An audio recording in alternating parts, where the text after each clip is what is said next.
네, 원화의 가치를 고정시키는 원화 스테이블 코인 발행에 대한 기대감이 아주 높습니다. 이창용 한국은행 총재는 원화 스테이블 코인이 기술적인 면이나 자본 규제 회피 측면에서 우려되고 있다고 경고했는데 관련 업계에서는 글로벌 추세에 뒤지면 통화 주권을 위협받을 수 있다며 서둘러야 한다고 주장하고 있죠. 증시에서도 스테이블 코인 관련 종목들이 널뛰고 있습니다.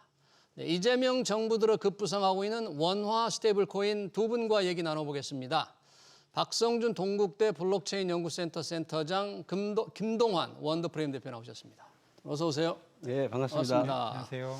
네, 이 원화 스테이블 코인 저희 방송에서도 몇 차례 다뤘습니다만 요즘 정말 뜨거운 주제입니다.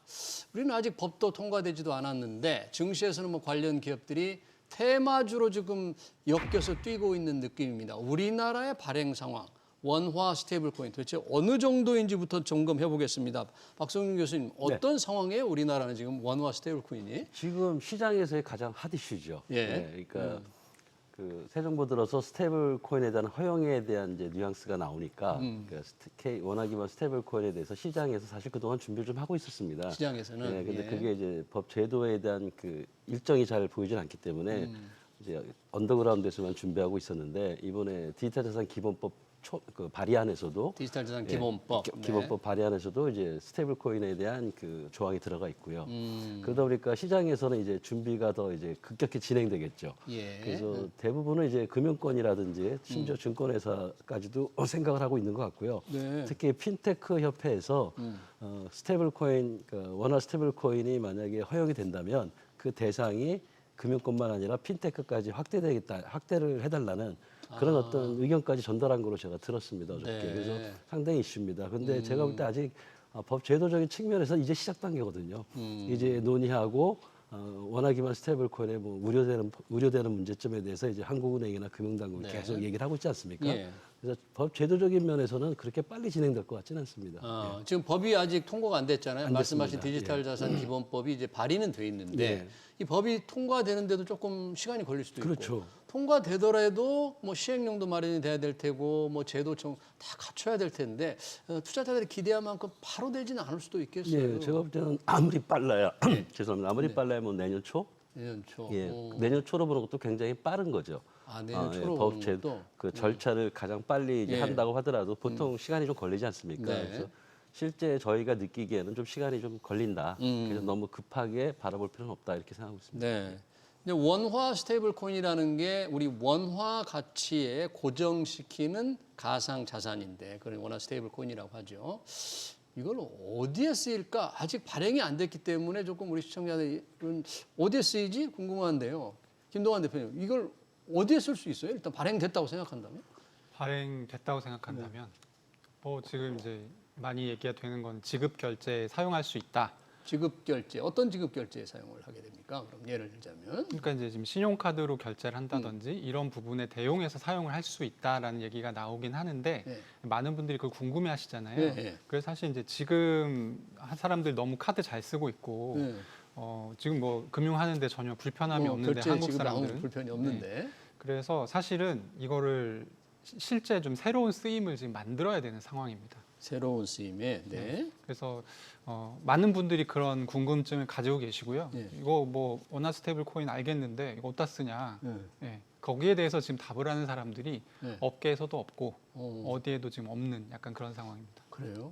어디에 쓰일지가 아직 좀 새로 만들어야 되는데 업계에서는 벌써 준비를 하고 있다. 박성준 교수님 보시기에는 당장 발행됐다고 생각하면 우리가 어디다 쓸 수 있어요? 저는 사실은 굉장히 당장 쓸 수 있는 것도 있다고 생각하는 사람입니다. 어디요? 그러니까 지금 사람들이 카드나 네. 이런 현재 금융 생태계 결제 인프라 쪽만 봐서 그런데 근데 지금 우리가 이제 블록체인 그 디지털 자산 생태계 쪽에서 보면 디파이라든지 네. 웹 3.0이라든지 이제 P2P 기반 서비스들이 많이 활성화되고 있거든요. 예. 거기에서는 우리나라 원화를 쓸 수가 없습니다. 카드로 쓸 수 있는 게 아니라. 그래서 P2P 그 특성을 갖는 원화 스테이블 코인이 만약에 발행이 된다면 제가 볼 때는 뭐 탈중앙 금융 생태계 디파이 디파이라든지 아니면 웹 3.0에서 유연하게 쓸 수 있을 것 같고요. 그래요? 그다음에 실질적으로 이제 지금 계속 그 바뀌고 있지 않습니까? 디지털 세상으로. 예. 그렇다면 법 제도가 돼서 만약에 원화 스테이블 코인이 발행이 된다면은 그 사용처는 아마 급속히 확산될 거라고 저는 생각합니다. 그래요? 당연히 뭐 결제 쪽에 들어가는 건 당연하고, 그다음에 제가 가장 관심 있어 하는 거는 K 스테이블 코인이 발행이 된다면 네. 그걸 기반으로 한 어떤 서비스들, 비즈니스 서비스들을 빨리 만들어야 되겠죠. 새로운 서비스를 예, 만들어야 새로운 비즈니스 된다. 서비스들을 만드는데 예. 그런 거를 나는 우리나라 청년들이 잘한다고 생각합니다. 그래서 저는 청년들이 K 원화 기반 스테이블 코인을 가지고 할 수 있는 새로운 신개념의 비즈니스 모델을 빨리 창출한다면은 충분히 저는 경쟁력이 있다고 보는 사람입니다. 그러네요. 지금 과연 발행이 안 됐기 때문에 발행된다면 어떻게 될까 좀 궁금한데 일각에서는 이게 달러 스테이블 코인, 달러의 가치를 고정시키는 가상자산은 지금 많이 미국에 쓰이고 있는데 이게 원화 스테이블 코인을 발행하려면 뭐 통화 주권이 위협받는다. 조금 모호한 주장입니다만은 이런 주장을 하는 분이 있는데 왜 그런 거죠? 통화 주권을 위협받는다는 건 뭡니까? 이제 달러 스테이블 코인 같은 경우는 예. 달러잖아요. 예. 달러인데 그 민간에서 이제 찍어내는 달러라고 보시면 되거든요. 미국에서는 이걸 달러라고 인정을 안 합니다. 지금 예. 나와 있는 법에서는 예. 그런 홍보를 할 수 없게 돼 있고요. 예. 근데 일반 쓰는 사람들 입장에서는 저건 달러다라는 예. 생각이 들 수밖에 없어요. 왜냐하면 컨셉 자체가 1달러랑 똑같은 가치를 가지는 재화이기 때문에 그런 생각을 할 수밖에 없고 그렇게 된다라고 하면 지금 이제 이 달러 스테이블 코인을 누가 찍을 것이냐 해서 두 부류가 지금 꼽히고 있거든요. 미국에서는 예. 하나는 은행권이고 은행권. 하나는 빅테크입니다. 예. 우리가 빅테크. 보통 이제 메타, 구글, 애플, 뭐 테슬라 이렇게 부르는. 네. 근데 이제 이런 곳들이 사실 달러 스테이블 코인을 찍어서 이제 글로벌리 이 장사를 하는 곳들이잖아요. 예. 그렇다고 하면 이제 자기들의 어떤 생태계를 더 공고하게 구축할 수가 있죠.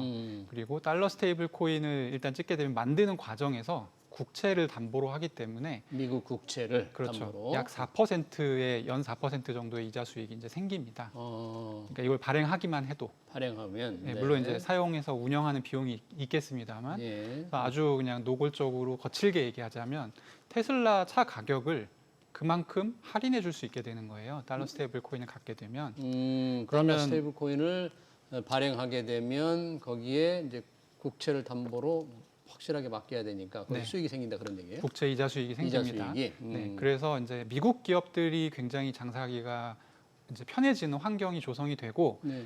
이 아까 처음에 질문자님께서 네. 진행자님께서 물어보신 이게 달러 주권과 네, 통화 주권. 네. 어떤 관련이 있냐? 그러면 이제 사실 이거를 한국에서 테슬라 사는 사람들이 처음 이제 자연스럽게 쓰기 시작할 겁니다.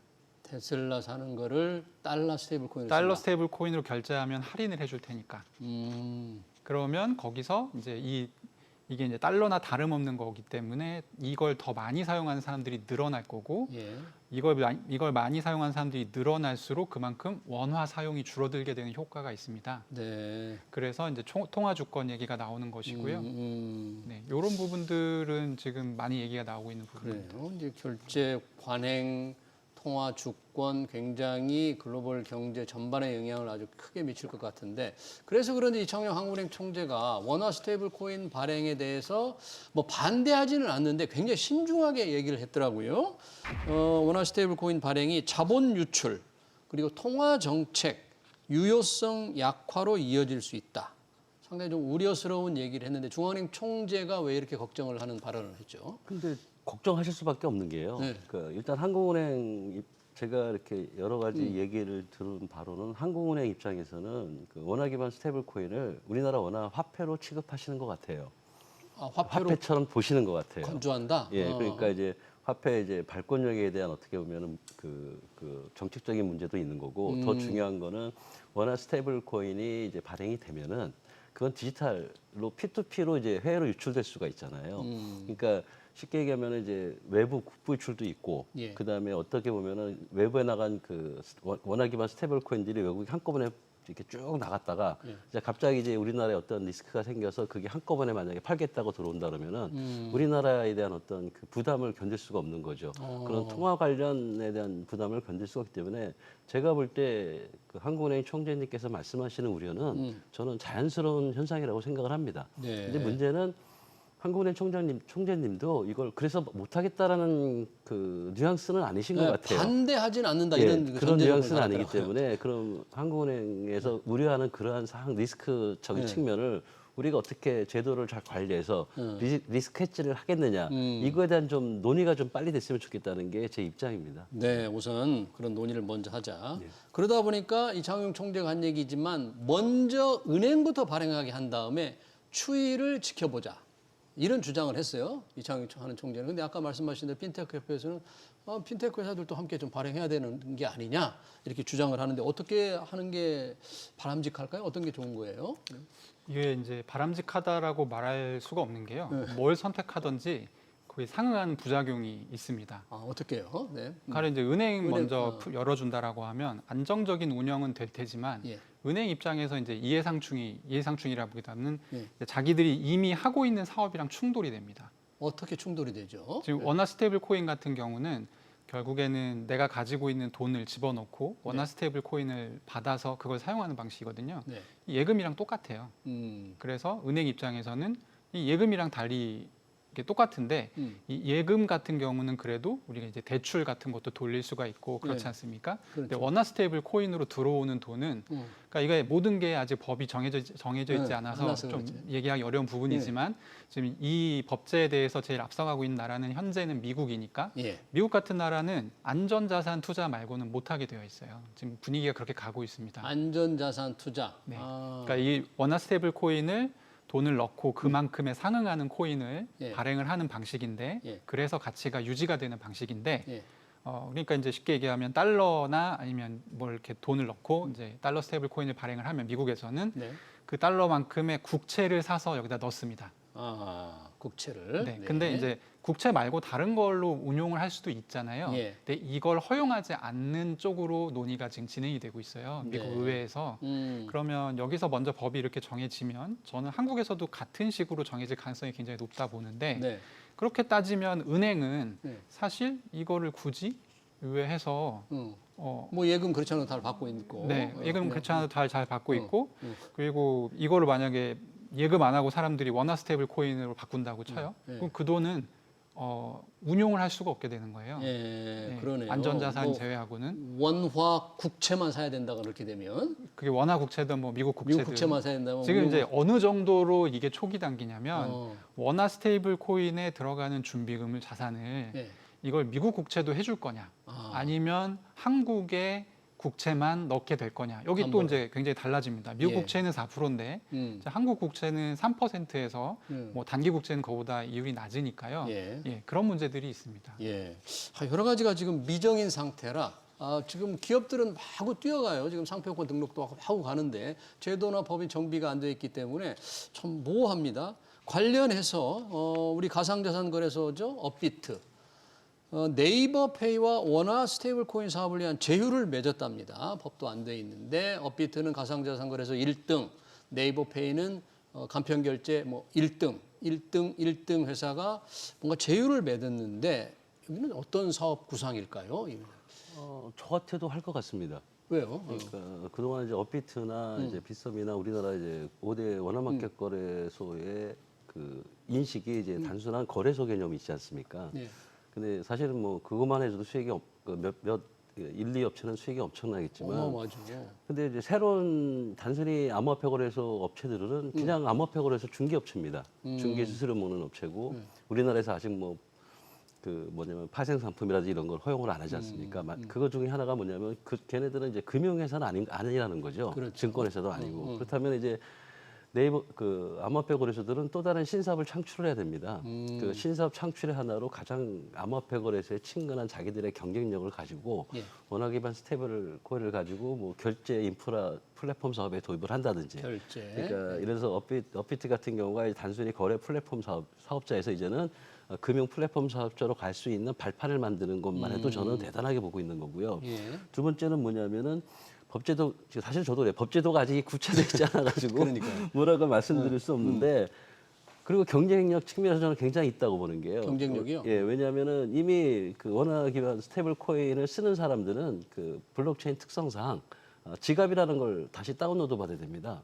가상자산 지갑. 예. 그렇죠. 암호화폐 가상 지갑? 우리나라에서 아직은 가상자산이라고 암호화폐 하니까 지갑, 네. 암호화폐 지갑을 다운로드 받는데 이미 원화마켓 거래소들은 수백만의 지갑을 보유한 대상이 있는 거죠, 거래 대상들이. 그렇죠. 그러니까 그 사람들한테는 지갑이라는 게 굉장히 편하지 않습니까? 예. 그리고 많이 써봤기 때문에 접근할 수 있는 고객층이 확보돼 있다. 이런 측면에서 저는 저 같아도 할 것 같습니다. 그러네요. 예. 그러니까 새로운 뭐 가상자산 거래소들의 새로운 먹거리로 지금 이런 제휴를 맺는데 만약에 그렇다면 업비트 말고도 가상자산 거래소가 있잖아요. 우리 간편결제 회사들이 있는데 다른 곳들도 이런 제휴 뭐 이런 준비나 혹시 하고 있을까요? 지금 이제 네이버페이하고 업비트의 이 파트너십을 좀 살펴보면 네이버페이가 주도를 하는 입장이고 네이버페이가? 업비트는 약간 서포트하는 입장이에요. 그래서 지금 이제 어떤 역할을 양사가 하는지도 간략하게 공개가 됐는데 예. 뭐 업비트가 해주는 거는 기술 및 인프라 협력 그리고 가상자산비의 노출금 같은 것들이 있을 때 좀 지원을 해준다. 아까 이제 그 교수님께서 얘기했다시피 그런 부분들에 대한 지원 뭐 이런 부분이거든요. 그래서 사실 다른 거래소들이 못할 내용이 아니고 아마 뭐 적당한 이제 기회가 있다면 참여하지 않을까 생각합니다. 얼마 전 우리 증시에서 상당히 주목을 끌었던 주가 상승이 그 카카오페이였는데요. 네. 그것도 이제 이런 어떤 블록체인 관련된 이런 원화 스테이블 코인 관련된 기대감인데 똑같을까요? 그럼 카카오페이가 그런 기대감이 살아있는 게 네이버페이처럼 다른 데 자산 제휴를 맺어서 뭔가 하려고 하는 그런 기대감입니까? 두 가지가 다른데요. 네. 저는 개인적으로 생각할 때는 네이버 쪽이 이번 기회가 좀 더 절실할 거다라고 생각을 하고 있고요. 왜 그러죠? 왜냐하면 이걸 하게 되면 은행을 열어달라는 얘기를 할 수가 있거든요. 은행을 열어달라. 네, 원화 은행을 영업 인가를 해달라. 그렇죠. 원화 스테이블 코인을 만약에 이제 여기서 발행을 본격적으로 하겠다. 그러면 그 담보금 내지는 준비금을 예치시킬 은행이 필요합니다. 준비금을. 네, 그렇죠. 미국에서도 지금 보통은 이제 제3의 은행을 놓고서 사업을 해오는데 네. 지금 미국이 디지털 자산 관련해서 규제가 이렇게 많이 풀리는 상황이거든요. 예. 그러다 보니까 발행사라고 하는 곳들이 우리 은행 인가 내주세요라는 지금 요청을 하고 있어요. 그래서 은행 인가를 요구하는군요. 네, 그래서 카카오 세계관에는 지금 은행이 있잖아요. 그렇죠. 카카오뱅크가 있지만 네이버는 없으니까 네이버가 조금 더 궁합이 잘 맞고 또 하나는 카카오 같은 경우는 이게 결국에 이제 핀테크 기업들이 왜 각광을 받냐면 핀테크 기업들은 이 스테이블 코인 사업에서 직접적인 이익이 나지 않아도 예. 이거를 활용할 수 있는 방안이 많아요. 이 이 안에서 결제 네트워크를 구축하는 것만으로도 예. 사실 이제 락인 효과도 누릴 수가 있고 여러 가지 확장할 수 있는 그런 부분들이 많은데 지금 사업하는 거를 보면 네이버 쪽이 조금 더 다양하게 다양한 생태계를 갖추고 있다라고 할 수 있기 때문에 그두 가지 측면에서 보면 카카오보다는 네이버 쪽이 조금 더 우위에 있다라고 저는 개인적으로 생각합니다. 그리고 원화 스테이블 코인 발행에서 더 절실하다. 그렇죠. 지금 카카오는 나름대로 페이는 은행이 있으니까. 지금 달러 스테이블 코인 발행이 굉장히 늘어나고 있는데 관련해서 미국에서 USDC 스테이블 코인이죠. 이를 발행하는 회사, 서클이라는 회사가 있는데요. 한 달 전에 이 기업 공개를 했습니다. 네. 그래서 주가가 뭐 대여섯 배 뛰었더라고요. 그 짧은 기간에 우리 서학개미들이 테슬라보다 더 6월 달에는 많이 샀다고 해요. 순매수 뭐 1등이라는데 요즘 주가가 주춤합니다만 서클 주가는 이것만으로 이렇게 뛰는 겁니까? 왜 이렇게 뛰는 거예요? 제가 볼 때는 일단 기대감이 첫째 가장 큰 거고요. 기대감. 일단 그 기대감이라고 하는 게 단순히 뭐 다른 주식 오를 때 기대감 그런 개념이 아니라 서클이라는 게 사실은 USDC라는 이제 달러 기반 스테이블 코인을 발행을 했고 네.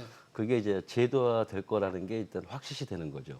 지니스 법투라든지 제도화에 대한 어떤 이제 뭐라 그럴까 의심이 좀 사라진다고 할까? 법안이 확실히 최종 통과될 거다. 통과될 거라는 어떤 확신이 들고 예. 실질적으로 그 일정 부분 수익도 올리고 있습니다. 어떻게 수익을 내죠? 거기도? 운영 수익이겠죠. 거기도 거의. 운영 예, 수익이군요. 거기도 운영 수익이죠. 아까 말한 뭐 4% 말씀하시는데 운영 수익이 아마 전체 수익이 한 8, 90% 되는 거고요. 예. 그건 이제 기본적으로 지속 가능한 수익이기 때문에 그런 측면이 있고 그리고 또 그런 걸 봐서 그런지 몇 개 기관들이 대규모 투자를 단행한 걸로 알고 있습니다. 네. 그런 여러 가지 환경이 아마 서클의 주가를 올린 거는 분명히 이제 그 충분한 이유가 있다고 보는 건데 네. 문제는 저는 아직은 좀 리스크가 있다. 예, 리스크. 과연 그게 제도 미국도 사실은 지니어스 액트가 통과됐다 하지만은 실질적으로 다른 또 법안이 또 있거든요. 다른 법안이 있어요? 제가 이제 기억을 못해 한 두세 개 법안이 더 있어가지고 예. 어떻게 제도가 이제 구체화되고 어떤 그림이 그려질지에 대해서는 100% 확신할 수가 없거든요. 네. 그래서 그런 리스크 말고는 제가 볼 때는 뭐 주가가 뛰는 거는 저는 당연한 흐름이라고 생각합니다. 예. 수익도 운용 수익이 있다. 그런데 이제 IPO 기업 공개 후에 정말 실적이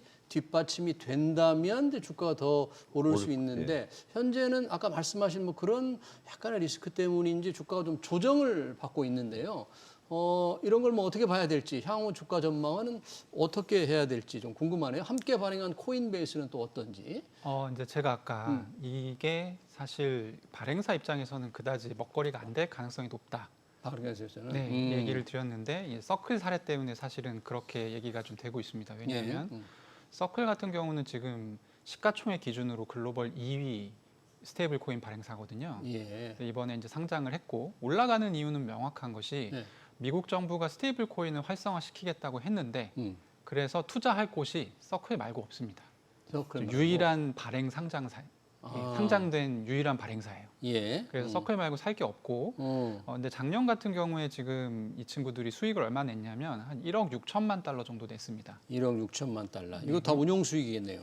뭐 운용 수익에서 비용을 제하고, 제외하고 이제 남은 예. 돈이 1억 6천인데 그러면은 사실상 얼마 안 되는 거예요. 1억 6천만 달러라는 돈이 수익이. 예, 수익이 많지 않기 때문에 사실 지금 이제 이 가격이 오르는 이유는 두 가지인데 생태계가 더 말할 수 없이 커질 거다. 그리고 그런 그 기대. 생태계에서 서클이 이제 선발주자의 이점을 가지고 좀 어느 정도의 시장 수익률을 가져가지 않겠냐, 점유율을 가져가지 않겠냐라는 이제 예상이 있으니까 올라가기 시작했던 것이고, 네. 근데 투자할 게 여기밖에 없으니까 또 이제 과열이 좀 됐기 때문에 조정이 일어났던 것이고요. 주가 수익 비율 PER이 뭐 200배가 넘더라고요. 그렇죠. 그래서 예, 너무 과하다 이런 얘기들이 참 많이 나오는 편인데. 그렇죠. 지금. 이제 저 같은 얘기 하는 사람들이 예. 나와서 그 작년에 1억 6천만 달러밖에 못 수익을 벌었다라고 그거밖에 못 하니까 냈는데. 그러면은 이거 너무 오른 거 아니야 이런 네. 생각이 드니까 예. 약간 조정을 받는 것 같고요. 근데 미래는 알 수 없죠. 어떻게 미래는 알수 될지는 없다. 알 수 없지만 저는 개인적으로는 조금 과도한 기대가 좀 반영이 되어 있다. 과도한 기대. 왜냐하면 신규로 들어오려고 하는 시장 진입자들이 예. 월가의 베테랑 은행들이에요. 아, 네, 예. 뭐 달러 스테이블 코인 발행을 위해서 그렇죠. 들어오려고 뭐 하는 시티은행이라든지 뭐 JP 모건이라든지 이런 예. 곳들이 이제 들어오는데 사실 스테이블 코인 발행에 있어서 기술적인 어떤 그 선점 효과랄 게 별로 없거든요. 선점 효과가 그러니까 기술적으로 굉장히 기술적으로. 뛰어난 스테이블 코인 발행사는 없어요 지금. 누구나 그냥 하려고 하면 사실 규제 때문에 못했던 것이기 때문에. 근데 월가의 기업들이 들어왔을 때 서클이 지금의 어떤 점유율을 지킬 수 있을까? 시가총액 2위인데. 지금 점유율이 전체 달러 스테이블 코인에서 뭐 한 30%입니까? 네, 한 20-30% 정도 20-30%? 되는 정확하게 제가 지금 기억을 예, 못하는데. 네. 하여튼 그 정도 되는 걸로 알고 있습니다. 그러네요. 그래서 그런지 이거는 뭐 일부 투자 기관의 전망이니까요. 여러 가지 전망이 있습니다. JP 모건이 그랬더라고요. 너무 고평가돼 있다. 목표가는 80달러. 지금 주가가 한 108, 90 정도 되는 것 같은데 너무 낮게 목표가를 제시했어요. 그런데 아까 이제 실적이 조금 계속 운용 수익이 계속 올라가고 IPO 이후에 첫 실적이 공개돼봐야 알겠습니다만 이게 정말 전망이 엇갈리네요. 우리 서학개미들이 지금 잠 못 이루고 이 투자를 하고 있는데 어떻게 접근을 해서 어떻게 더 봐야 될지 우리 김동완 대표는 조금 이제 신중하게 접근을 해야 된다고 말씀해 주셨는데. 당연한 말씀이시고요. 저도 리스크가 완전히 해소됐다는 생각은 안 해요. 저는 사실은 기대하는 사람 중에 하나입니다. 그러니까 왜냐하면 이제 그 아까도 말씀드렸지만은 이제 달러 기반 스테이블 코인이라는 게 더욱더 성장할 거고 그럼 거기에 따른 이제 그걸 기반으로 창출되는 새로운 수익 구조들이 그러니까 비즈니스 모델들이 아직은 시작 단계거든요. 시작 단계다. 예, 그래서 그 새로운 그 비즈니스 수익을 확실히 보존할 수 있는 그런 비즈니스 모델들이 굉장히 계속 말씀드리면 창출될 거라는 거죠. 네. 그 창출되는 거에 따라서 이제 주가는 이제 결정된다고 보고 예. 단순히 지금 현재 있는 가치 평가 기준으로는 저는 한계가 있다고 보는 사람이기 때문에 네. 사실 저는 긍정적으로 보고 있습니다. 네. 아까 김동완 대표님이 이제 스테이블 코인 발행 회사들이 은행을 필요로 하는 이유를 잠깐 언급을 하셨기 때문에 지금 가상화폐 리플도 그 리플 발행 리플랩스도 미 연방 당국에 은행업 신가를 했다고 합니다. 아무래도 신뢰도도 높이고 또 뭔가 맡겨야 되기 때문에 은행이 필요한 것 같고요. 지금 스테이블 코인 발행과 관련해서 중앙은행들은 중앙은행 디지털 화폐 CBDC를 발행을 하려고 노력해왔죠. 우리 한국은행도 CBDC 실증 테스트를 하다가 추가로 하는 걸 지금 포기했어요. 근데 미국은 스테이블 코인을 주장하는데 중국은 뭐 여전히 중앙은행 디지털화폐 CBDC를 좀 고집하면서 최근에 입장이 좀 바뀌어서 스테이블 코인에도 관심이 있는 것 같은데 입장이 완전히 다른 겁니까? 중국하고 미국하고? 기본적으로 이거를 다 지금 시간상 문제 때문에 설명드리긴 어렵지만 그러네요. 짧게 네. 하셔야 되겠네요. 철학적으로 말씀을 드리면 인문학적으로 이해하기 네. 쉽게 CBDC가 굉장히 활성화된 시장에서는 달러 패권이 약해질 수밖에 없습니다. 지금 이제 지금 스위프트 체제를 사용하고 있잖아요. 네. 그러면 이제 결제망 통해. 그렇죠. 이 결제망을 통해서 돌아다니는 돈의 대부분이 달러거든요. 그래서 원화에서 엔화로 바뀔 때 뭐 그렇지 않은 경우도 있습니다만 달러를 거쳐서 바뀌는 경우가 많이 있어요. 그러니까 이제 달러가 계속 쓰이게 되는 거고 예. CBDC가 지금 만들어진 모델 같은 경우는 그렇게 환전을 할 때는 엔화하고 원화를 환율을 견줘서 바로 스왑을 해버리도록 돼 있습니다. 그래서 미국은 CBDC를 트럼프 대통령이 당선되자마자 저건 절대 안 돼. 저거. 금지를 한 것이고 금지. 중국 같은 경우는 당연히 예. 달러 패권이 마음에 안 들기 때문에 네. CBDC를 선도적으로 지금 많이 사용을 해서 예. 내부에서는 중국 안에서는 굉장히 많이 사용되고 있어요. 그래요? 벌써 한 2024년 7월 기준으로 거래 규모가 1조 달러 정도 되고요. 네. 그리고 CBDC 개인 지갑이 거의 한 2억 개 정도 오. 벌써 달성을 했고요. 그러니까 굉장히 활발하게 사용하고 있는데 최근에 스테이블 코인을 또 들고 나온 건 뭐냐면 중국이. 예. 그러니까 이 스테이블 코인이라는 거는 언제 쓰면 좋냐면 다른 나라의 통화 주권을 뺏으러 갈 때 쓰기가 좋아요. 네. 그래서 이제 위안화 지금 중국도 뭐 이렇게 그 뭐였죠? 네. 1대1로라든지 그런 네. 거 할 때 위안화 쓰게끔 많이 유도를 했고 그럼 그 나라들한테서 똑같이 위안화 스테이블 코인을 돌리게 할 수 있는 거거든요. 네. 그런 일환이 아닐까 싶습니다. 그러네요. CBDC와의 또 스테이블 코인과 이제 관계를 좀 들었고요. 자, 국내 스테이블 코인 발행이 원화 스테이블 코인 발행이 이제 법과 제도가 정비되면 이제 발행이 될 텐데 이제 그렇게 우리가 이제 기대와 예상을 하고 있잖아요. 만약에 허용되면 어떤 산업 또 어떤 기업들이 조금 이게 혜택을 받게 될까요? 일단 아직은 이제 눈에 보이는 게 없으니까 사람들이 많은 의문을 가지고 계십니다. 예. 근데 그래서 일단 지금 현재 제도상으로 봤을 때는 허용하는 측면에서는 금융 생태계, 금융 생태계. 그다음에 이제 핀테크, 예. 그다음에 이제 일반 기업체로 간다고 얘기를 하는데 예. 저는 그냥 이렇게 쉽게 생각하면 될 것 같아요. 원화 스테이블 코인이라는 게 원화에 대한 디지털하지 않습니까? 디지털 화폐. 예, 그리고 원화. 지금 현재 우리가 하는 모든 생활은 디지털 경제에서 사실 영위하고 있지 않습니까? 근데 종이돈을 쓰는데도 불구하고 종이돈을 못 써야 되기 때문에 뭐 계좌이체라든지 체크카드라든지 신용카드는 또 다른 게 있는 거고 이런 것들을 우리가 이제 간접적으로 쓰고 있지 않습니까? 근데 이제 원화 기반 스테이블 코인이 만약에 나온다면은 저는 이렇게 얘기합니다. 지금 현재 돈을 써야 되는 곳에서는 다 원화 기반 스테이블 코인이 쓰일 거다. 돈을 쓰는 곳에서는 예, 다 쓰일 수 예. 있다. 그렇죠. 왜냐하면은 우리가 돈을 쓰는 곳에 그러니까 소위 말하는 예. 원화 스테이블 코인으로 바뀌었다면 디지털 돈을 쓰는 거죠. 현재 돈을 디지털 돈으로 바꿔서 그래서 모든 곳에 쓰이기 때문에 저는 모든 기업들이 잠재적 그 수혜주라고 생각을 해요. 예. 문제는 뭐냐면은 그렇다면 이제 원화 기반 스테이블 코인이라는 하나의 수단이 주어졌지 않습니까? 예. 그럼 그 수단을 가지고 우리가 어떻게 계속 말씀드린 수익 창출할 수 있는가? 그거에 대한 생각이 그 기획력이라고 할까요? 알겠습니다. 예, 그런 게 중요하지. 저는 모든 기업이 잠재적 수혜 기관이라고 네. 생각합니다. 그리고 짧게요. 미국은 스테이블 코인 발행 관련 지니어스 액트가 최종 통과가 안 됐잖아요. 법이 예, 없잖아요. 맞습니다. 예. 근데 많이 발행되고 있고 예. 우리도 법이 없는데 우리는 네. 전혀 발행을 못 하잖아요. 예. 왜 그렇죠? 미국은 법이 없어도 마음대로 발행하고 우리는 법이 없다고 발행을 못 하고. 예, 제가 들은 바로는 이제 미국은 이제 하지 말라는 것 빼고는 다 한다 그러고요. 우리나라는 이제 하라는 거 말고는 하지 못하지 않습니까? 규제 어떤 때문에. 법제도 아니면은 그 구조, 그러니까 네. 정책법 규조의 차이겠죠. 알겠습니다. 네, 스테이블 코인 발행 관련한 국제적인 흐름 그리고 원화 스테이블 코인 관련 전망 잘 들었습니다. 지금까지 박성준 동국대 블록체인 연구센터 센터장, 김동환 원더프레임 대표였습니다. 고맙습니다. 네, 감사합니다.